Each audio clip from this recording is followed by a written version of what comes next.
kuko ntago bari kuvuga ikivuye ku mutima w'Imana, ahubwo baravuga ibivuye ku mitima yabo kugira ngo bibonere indamu, kugira ngo bibonere inyungu. Ariko ndagira ngo nkubwire mwene data uneze amatwi, ntago ari igihe cyo gushaka ibitagira umumaro, ntabwo ari igihe cyo kuvuga ibintu biterekeranye, ntabwo ari igihe cyo kutavuga Imana neza, ntabwo ari igihe cyo, kuko biravuga ngo ukuri niko kuzaba batura. None nimba tutavuze ukuri kuzavugwa nande? Bagamije gushaka views, bagamije gushaka ngo abasubscriber, bagamije gushaka like, bagamije gushaka amafaranga YouTube ihemba, bagamije gushaka Instagram followers, bagamije kureba uburyo ki ku Facebook bakundwa, bagamije guhinduka abastar. Ariko ndagira ngo nkubwire mwene data uneze amatwi, indogobe ntabwo yabaye instar kuko yijyanye, indogobe yabaye instar kuko yahetse Kristo.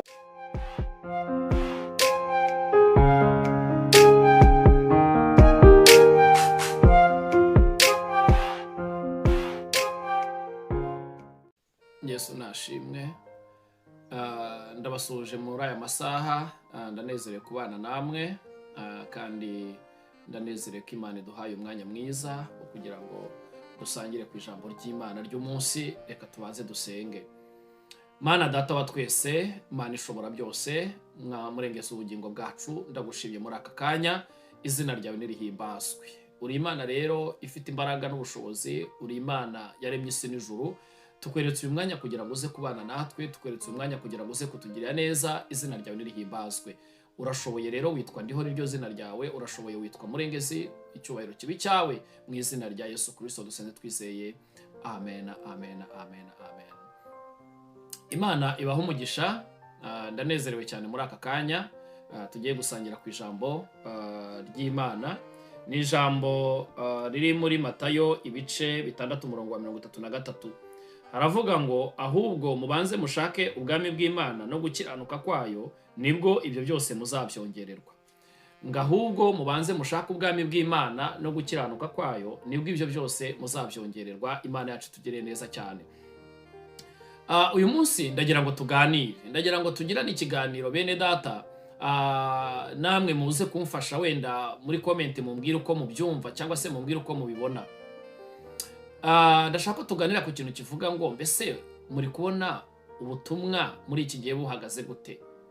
Muri kubona ubutumwa bwiza bwa Yesu Kristo muri iki gihe ku social media ahantu hatandukanye buhagaze gute?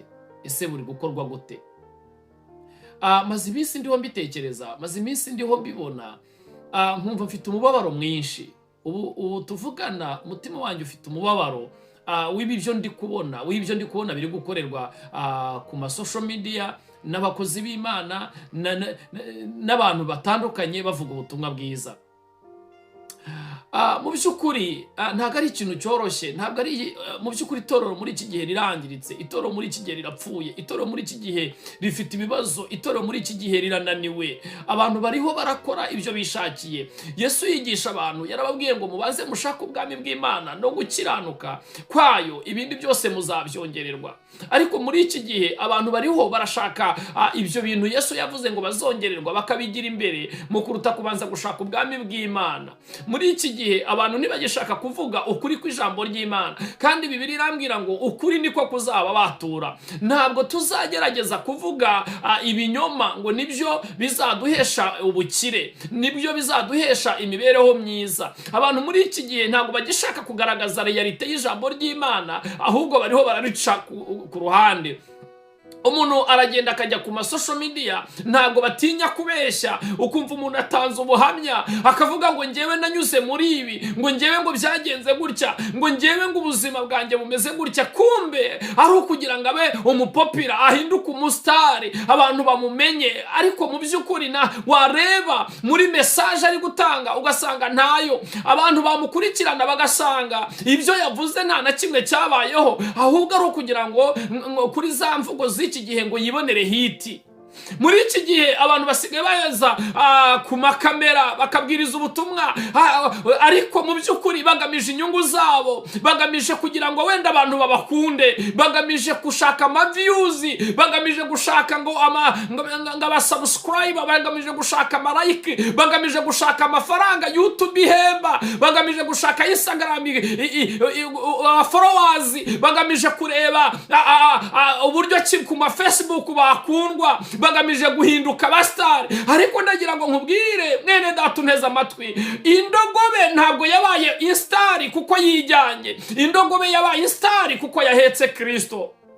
Uyu munsi mwene data wowe unteze amatwi mugenzi wanjye, ntabwo ari igihe cyo kugira ngo dushake inyungu kuruta gushaka uwaduhamagaye. Tubanze dushake ubwami bw'Imana no gukiranuka kwayo, ibindi tuzabyongererwa. Hari ibintu byateye njya mbona umuntu agakora ikiganiro, yarangiza agashyiraho titre itari nziza kugira ngo abantu bakunde barebe icyo kiganiro, bakagishaka kuri YouTube, bakareba titre bagashiduka. Hari ibintu basigaye bakora, bagashyiraho amatitre ashitura abantu kugira ngo bakunde barebe cya kiganiro. Ariko wasanga waza kureba icyo kiganiro ugasanga birahabanye, ugasanga ntibirimo, ugasanga nta n'ibihari, kubera bishakira indamu, bishakira ibibatunga. Ivuga butumwa rirangiritse bene data, ivuga butumwa rirapfuye, ivuga butumwa rigiyeho igitutsi. Reka mbabwire, inzu y'Uwiteka ibaye umusaka kubera indamu, kubera kwibaza ngo ejo bizagenda gute, kubera kwibaza ngo mbese ubu buzima turimo n'ubuhe. Bene data ndagira ngo mbabwire uyu munsi wowe unteze amatwi, ndagira ngo tuganire. Ubibona ute wowe? Ubona ute iri vuga butumwa ririho rirakorwa? Ubona ute ese koko n'umwimerere cyangwa bamaze kurishiramo amazi? Ivuga butumwa ritazakubwira kwihana ibyaha, ivuga butumwa ritazakubwira kureka ukava mu ngeso mbi, ivuga butumwa reka mbabwire, tumvise amagambo menshi mu maradiyo bariho barabwiriza, mu banyamasengesho bariho barasenga, hirya no hino bariho baravuga Imana, bariho baravuga ubutumwa bwiza. Ariko ubutumwa bwiza ntabwo uri guhindura abantu, ntabwo bari guhinduka, kubera ko ntabwo bari kuvuga ikivuye ku mutima w'Imana, ahubwo baravuga ibivuye ku mitima yabo kugira ngo bibonere indamu, kugira ngo bibonere inyungu. Ariko ndagira ngo nkubwire mwene data uneze amatwi, ntabwo ari igihe cyo gushaka ibitagira umumaro, ntabwo ari igihe cyo kuvuga ibintu biterekeranye, ntabwo ari igihe cyo kutavuga Imana neza, ntabwo ari igihe cyo, kuko biravuga ngo ukuri niko kuzaba batura. None nimba tutavuze ukuri kuzavugwa nande? Umupasiteri natavuga ukuri kuzavugwa nande? Umuvugabutumwa natavuga ukuri kuzavugwa nande? Umunyamasengesho nadasenga Imana y'ukuri ninde uzayisenga? Umuririmbyi nataririmba, abaririmbyi bararirimba, ariko ntabwo bashaka gukora umurimo w'Imana w'uburirimbyi. Kandi uburirimbyi ni bwiza, ahubwo barashaka kugira ngo baririmbe, bahitinge, baba abasitari. Niyo tageti, niyo ntego. Kera twazaga mu nzu y'Imana dufite inyota, dushaka kuzajya mu ijuru, dushaka kuzabona Imana, dushaka kuzakundana na Kristo. Ariko muri iyi minsi ntabwo dushaka ibyo, ahubwo turashaka indamu, turashaka kugira ngo twigwizeho imitungo, turashaka kugira ngo tumenyekane, turashaka guhinduka abasitari, turashaka kugira ngo duhinduke abandi, aho kugira ngo tuvuge ukuri kw'ijambo ry'Imana neza. Ntabwo turi kubivuga. Umuntu araza ntatinya kuvuga, asebya mugenzi we. Ntabwo abantu abakozi b'Imana abitwa abagombye kuba ari abakozi b'Imana ntibatinya kuza ngo barwanire imbere mu bantu, ntibatinya kujya ku masosho media bagatukana, ntibatinya kujya ku masosho media ngo bavuge ibitagira umumaro, ntibatinya. Umva, izina ry'Imana yacu riraharabitswe. Bene data, abantu basebeje umurimo w'Imana. Bene data, abantu basigaye bavuga iby'imitima yabo irarikiye. Ariko ndagira ngo mbabwire mwene data muneze amatwi, ndashaka kugira ngo mbabwire iki kintu. Nimuhaguruke tuzamura ibendera ry'Imana. Umurimo w'Imana ugiye igitutsi, ivuga butumwa ry'Imana rigiye igitutsi. Bene data, abapasiteri bagiye igitutsi, abavuga butumwa bagiye igitutsi. Umuntu arakubwira ngo ibyo abapasiteri igihe biranyobeye. Ntabwo abantu bakivuga Imana, ahubwo basiga bavuga ibyabo. Imana itubabarire, Imana itugirire neza. aho kwigisha abantu kuva mu byaha, ahubwo barigisha abantu gushaka ibintu aho gushaka nyir'ibintu. Nimureke twigisha abantu nyir'ibintu, ibindi byo bizabakurikira. Tureke kubabwira ngo umunsi mu nzu y'Imana ngo muzahabwa ibi n'ibi.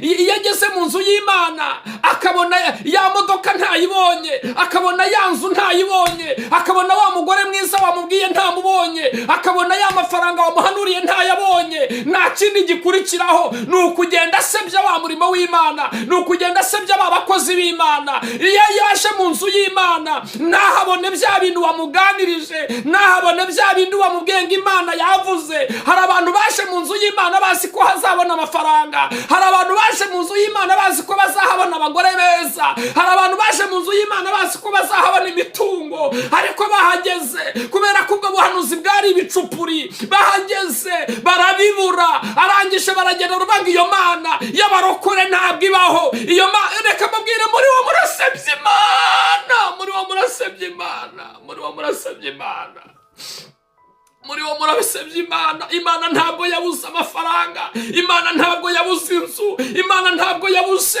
izo modoka, Imana ntabwo yabuze ibyo itubwira bizima. Ariko se mbere yuko tuza gushaka ibyo, ubundi twabanje gushaka Imana, ubundi twabanje gushaka Imana, ubundi twabanje kuvuga Imana. Yesu abwira abigishwa, abwira ngo nimukiganyire ejo muzarya iki, nimukiganyire ejo muzambara iki, ahubwo mubanze mushake ubwami bw'Imana no gukiranuka kwayo, ibindi muzabyongererwa. Ane tugirire neza, mubanze mushaka ubwami bw'Imana bene data. Ntabwo twaje mu nzu y'Imana ari uko batubwiye imigati. Hari abantu bakurikiye Yesu, hari abantu baje mu nzu y'Imana bakurikiye imigati, hari abantu baje mu nzu y'Imana bakurikiye imigati Yesu yahagishaga abantu. Hari abantu baje mu nzu y'Imana bibwira ngo bazahasanga ngo ibyishimo, ngo bababwiye ngo mu nzu y'Imana ngo ni amahoro masa, bababwiye ngo mu nzu y'Imana nta bibazo bihaba, ngo rwose ngo hariya ngo buriya uhagiye wazahakura umukobwa mwiza, ngo bakobwa barokore ngo ni beza, ngo mu nzu y'Imana ngo buriya ngo hari inzu. Bagiye bakubwira byinshi, wowe uza aho kugira ngo ushyire inyungu z'Imana imbere, ahubwo ushyire inyungu zawe imbere, uza ukurikiye ibintu.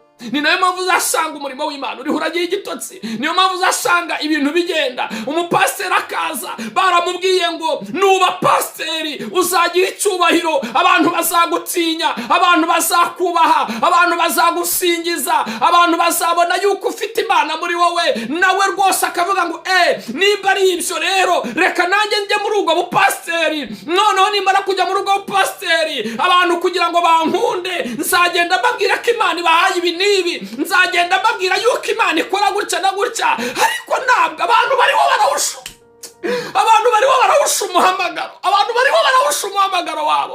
Kuba mu nzu y'Imana ntabwo ari ubupasiteri, kuba mu nzu y'Imana ntabwo ari uburirimbyi, kuba mu nzu y'Imana ntabwo ari uguhanura, kuba mu nzu ibyo izo ni impano zabyo. Ahubwo mubanze mushaka ubwami bw'Imana no gukiranuka kwayo, ibindi muzabyongererwa. Imbuga nkoranyambaga zishe ubutumwa, imbuga nkoranyambaga zimaze kuba ikibazo mu murimo w'Imana. Itorero rirasenyutse kubera imbuga nkoranyambaga, kandi arizo zakagombye kugeza mesaje kure. Ariko mwene data nagira nkubwire, ufata icyemezo uyu munsi, ufata icyemezo. Wowe ukoresha imbuga nkoranyambaga, vuga ukuri kw'ijambo ry'Imana. Wishaka kunyura hirya y'ukuri kw'ijambo ry'Imana ngo wibonere amaviews, wibonere abafollowers, uhinduke popira. Reka nkubwire nshuti yanjye, nimba ushaka kuba popira mwiza, nimba ushaka kuba umuntu muzima wamenywe n'Imana, heka Yesu umugezi Yerusalemu. Bazagusasira imikindo, bazagusasira, bazagusingiza. Reka nkubwire, ari abantu twaje mu nzu y'Imana. Mana we, Mana we, Mana we, Mana we, utugirire imbabazi. Ari abantu baje mu nzu y'Imana bumva ko ahari baje kuruhuka, baje kubona ubuhungiro. Aho kugira ngo bahabone ubuhungiro, bahaboneye ibikomere kubera ibyo basanze mu bakozi bayo, kubera ibyo basanze mu bitakara abakozi b'Imana. bahabonera ibikomere. Ariko ndagira ngo nkubwire inshuti yanjye, iki nicyo gihe cyawe nanjye. Ese koko nibyo dukomeze dukora ibyaha kugira ngo ubuntu bw'Imana busange? Dukomeze tureberere, dukomeze tuvuge, dukomeze turebe ibintu bipfa duceceke, dukomeze turebe abapasiteri barwanira mu ma YouTube, dukomeze tubone abapasiteri barwanira mu nsengero, dukomeze tubone abavugabutumwa basebya Imana yacu? Duceceke, twihangane, duceceke. Mana tubabarire, dukomeze tubone ibintu bizamba. Ngo simvuga ngo bitanurukaho, ngo simvuga ngo batavuga ngo iki, nanjye bimbabwira ndabyibwira. Ese koko dukomeze dukora ibibi? Ese turibwo tubwiriza ihe nama? Turiho turabwira abahe bakozi b'Imana? Nimba warakijijwe ukakira Yesu nk'umwami n'umukiza mu bugingo bwawe, uri gufasha iki mugenzi wawe? Uri kumwerereza ihe mbuto? Umuntu arakubona ushishe, arakubona ugenda ariko imbuto yarazibuze. Ese uri kumufasha iki? Uri kumugenza ute wowe mwene data? Nanjye ndiho ndamugenza nte? Ese wasuzuma yasanga ameze nte? Wowe wagusuzuma yasanga umeze ute? Mwaretse bene data, mwaretse tugashaka Imana aho gushaka ibintu, kuko ibintu byo bizadufata bene data.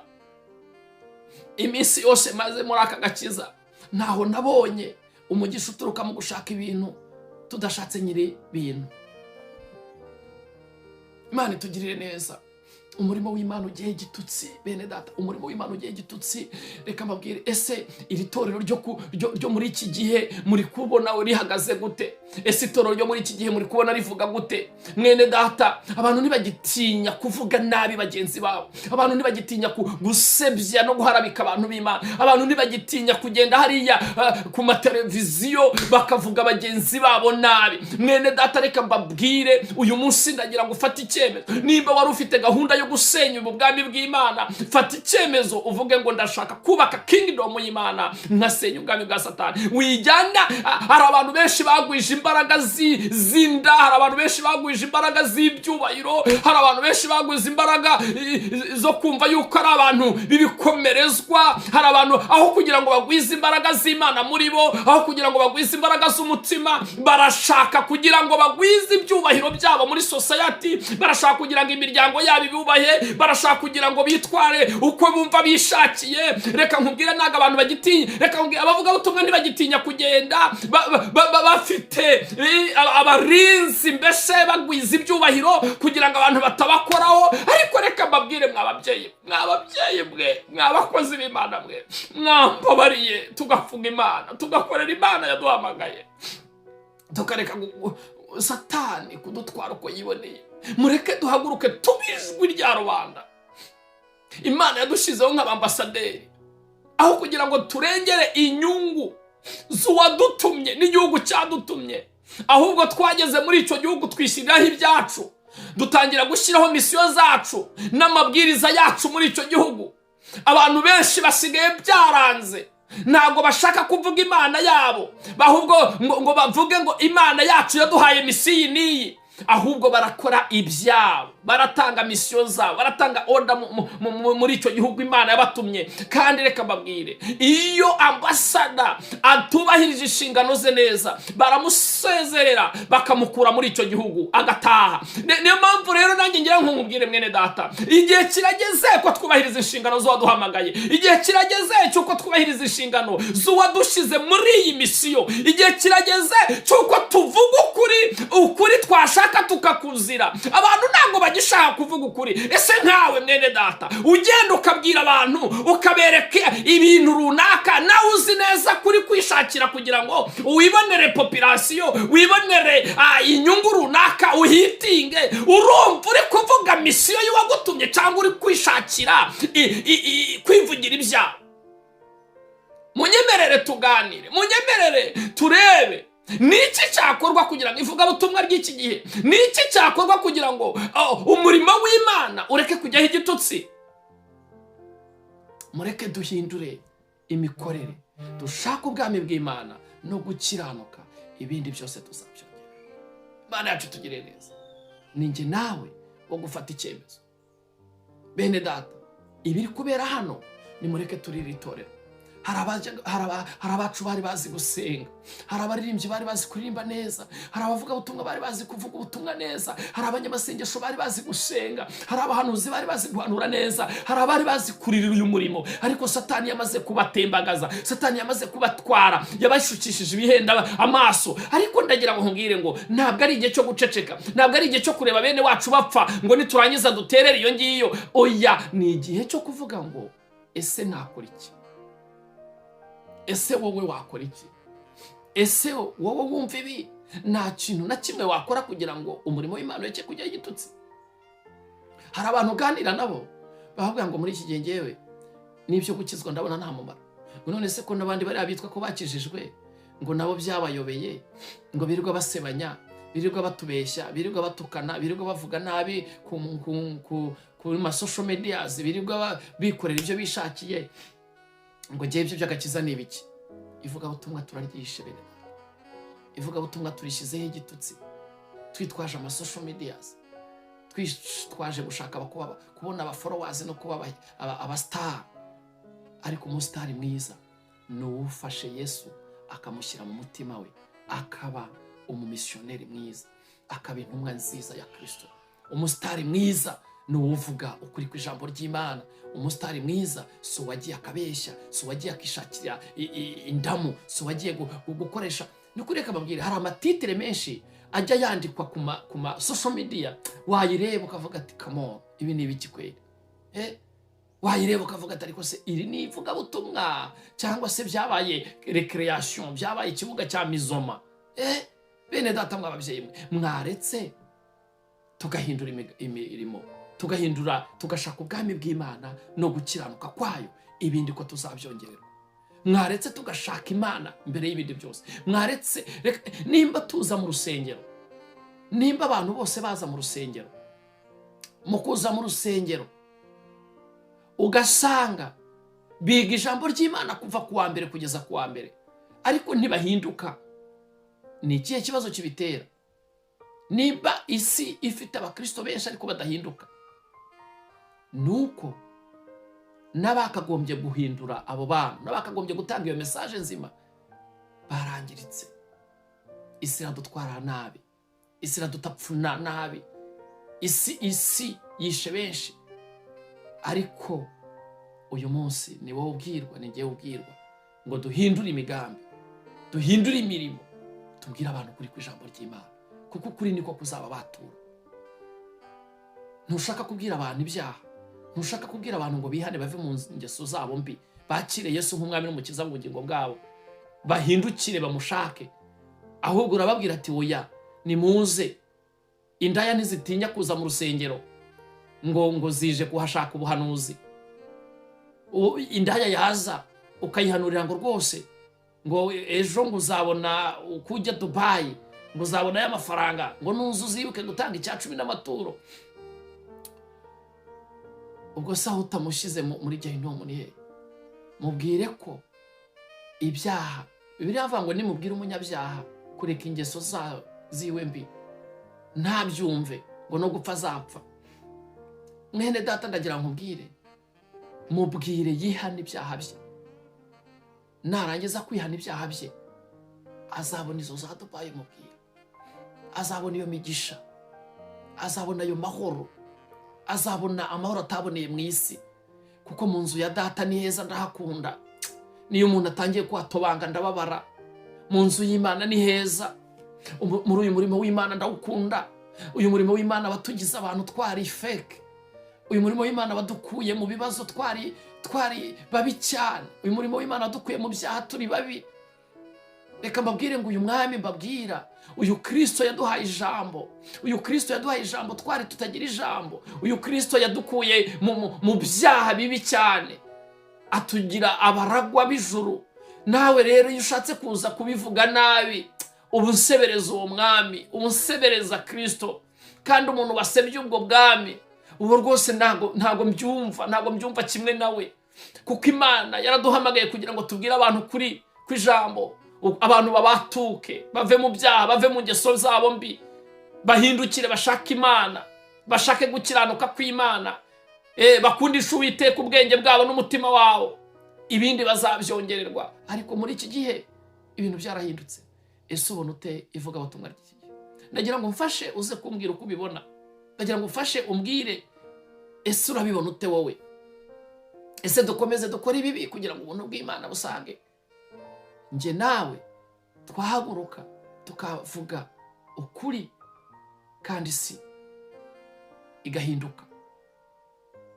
Isi ikeneye abarevolutionnaire. Isi ikeneye abantu basenya ubwami bwa Satani bakubaka ubwami bw'Imana. Isi ntabwo uzi ko hari abantu basigara intumwa za Satani. Ariko se bite? Uri kwitwara ute? Uri kubigenza ute wowe? Uri kuvuga ute? Uri gukora ute n'Imana yawe? Uyu munsi isuzume nshuti yanjye, isuzume ufata icyemezo. Wenda ushobora kuba uri uwahamagawe kugira ngo abwire abandi ubutumwa bwiza. Isuzume. Namwe mukoresha social media, mwisuzume, murebe nimba muri gutanga ukuri kw'ijambo ry'Imana. Uzi ko umuntu umutumira ngo azavuga ubutumwa, wamubwira ngo ubwo butumwa buzajya ku social media, agahita ashaka kugira ngo yemeze abantu, kugira ngo bazamukunda, bazabyumva hirya no hino. Ntabwo aje kuvuga icyo Imana iri kuvuga, ntaje gutanga message, ahubwo aravuga kugira ngo yemeze abantu, bazamukunda, bazamwumva hirya no hino. Ese koko nibyo?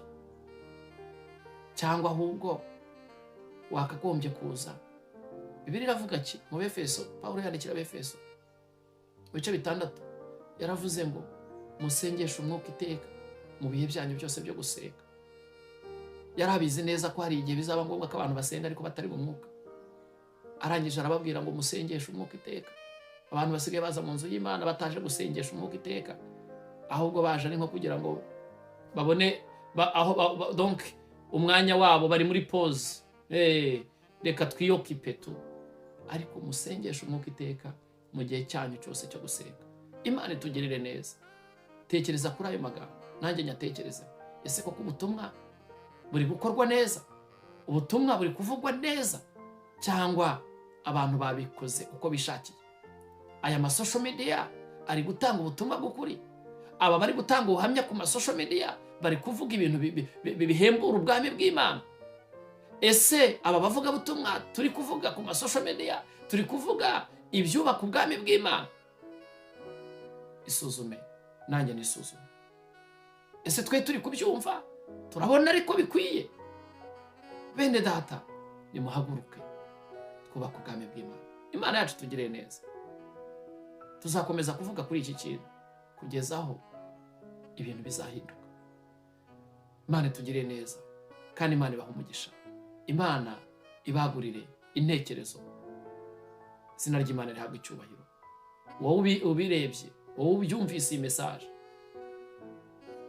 bwira abantu bavuga ukuri kw'ijambo ry'Imana, bareke kwishakira indamu zabo. Imana itugirire neza. Imana ibaha umugisha, kandi ndabakunda cyane. Shalom shalom. Mana data wa twese, udushoboze kuvuga ukuri kw'ijambo ryawe, udukomeze kwamamaza ubutumwa bwiza, kuko waravuze ngo nzabana namwe kugeza ku mpera y'isi. Udushoboze Mwami. Urakoze, uha umugisha abantu bumvise iyi message, kandi utugirire neza. Urakoze, icyubahiro kibi cyawe mu izina rya Yesu. Amen, amen, amen.